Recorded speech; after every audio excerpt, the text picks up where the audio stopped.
This is a Sports Catastrophe production.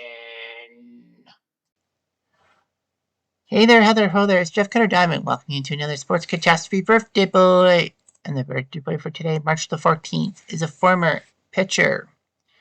In Major League Baseball, he pitched for 6 teams in his Major League career and actually had a American League wins title and a National League ERA title twice, becoming a 6-time All-Star and even throwing a no-hitter. He played baseball for 19 years in the major leagues. He was a good player. His name is Kevin Brown, who's now 59 years old. Kevin Brown was born and raised in Milledgeville, Georgia, and actually played college baseball for Georgia Tech. Well, Texas decided after his time at Georgia Tech to pick him in the first round of the 1986 baseball draft, 4th overall. That draft actually was good because it had some very decent players. Jeff King went 1st overall to Pittsburgh. Greg Swindell went 2nd to Cleveland. And Matt Williams went 3rd to San Francisco. So Kevin Brown was an all-star.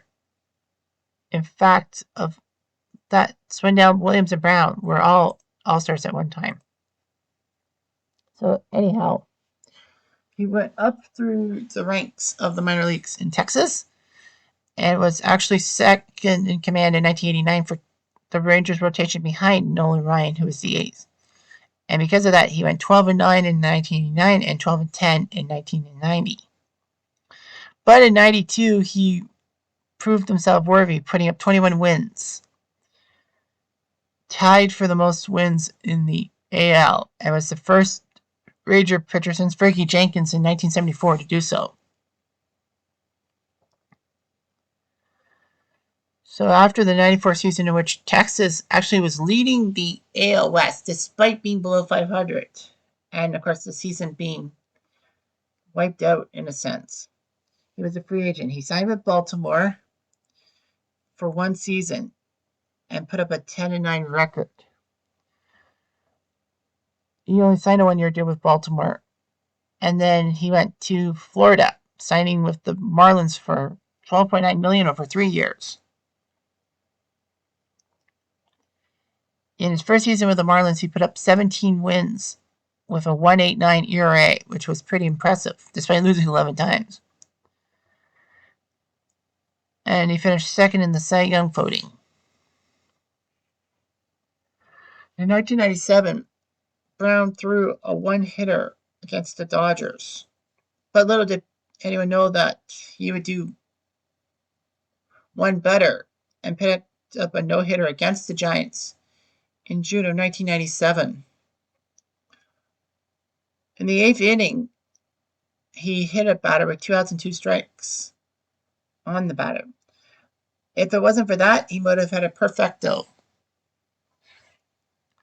So anyway, Kevin Brown actually was sick with the flu, but despite all that, he pitched Game 6 of the NLCS against the Braves, beat the Braves, and got the Marlins to the World Series.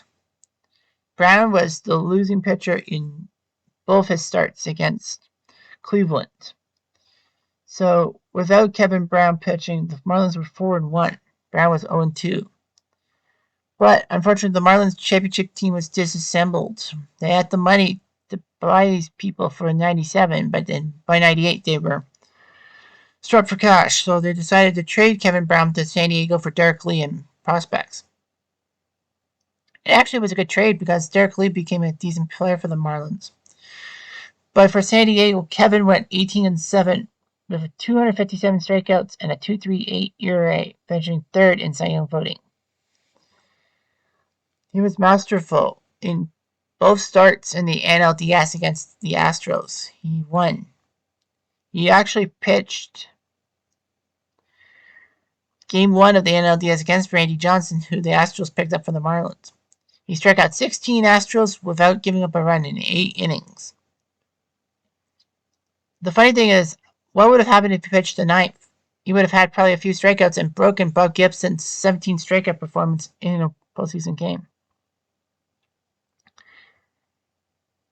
He did throw a 3-hit shutout against the Braves in the NLCS, helping the Padres win the NLCS and go to the World Series. So Kevin Brown went back to the World Series. After doing it with the Marlins, people thought maybe he'll do it again with the Padres. But unfortunately, they ran into the buzzsaw that was the 1998 New York Yankees, and he lost Game 4. Brown again was a free agent and signed a lucrative 7-year, $105 million contract with the Dodgers, meaning it would be A, $15 million a year, and B, making him the first player in baseball history to get $100 million in the deal and all that.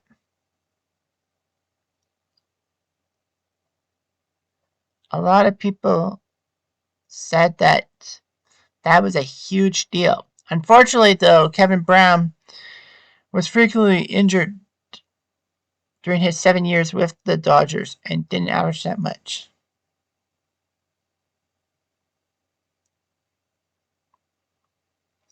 Anyway, his first season he did well. He put up 18 wins with 221 strikeouts and a 3.00 ERA. Despite leading the NL in ERA in 2000, even though he was injury-plagued, his performances were damper for a few seasons. So that was bad. But by 2003, he rebounded, posting a respectable 14-9 record. Although he got better with that, the Dodgers ended up trading him to the Yankees as part of a deal to get Jeff Weaver and some other people. He was 10-6 with a 4.09 ERA. Unfortunately, though, toward the end of the season, in frustration, he punched a concrete column, breaking his hand.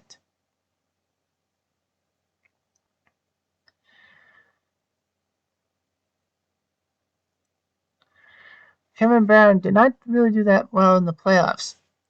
And the worst part was Brown was responsible for Game 7 of the ALCS, in which Boston came back in 2004 to win the AL title and go to the World Series.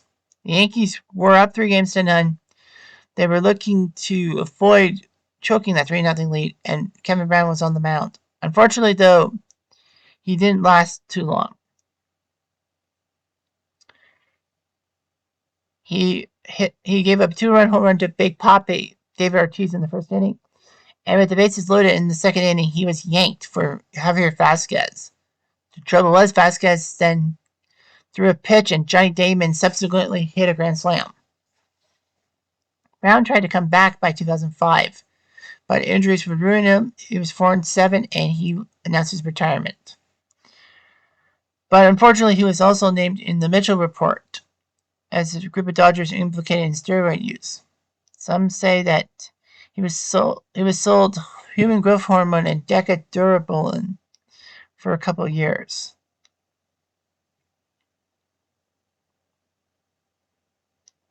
Yeah. A lot of people said that Kevin Brown may have had roid rage with the Dodgers and all that. He was a decent pitcher and all that. Put up 211 wins in his career. So anyway, he resides in Macon, Georgia with his wife and 4 sons. And, you know, that's big for Kevin Brown, because Kevin Brown, with the human growth hormone, that just kind of tainted a little bit of his career. Don't you think? Anyway, I'm Jeff Diamond.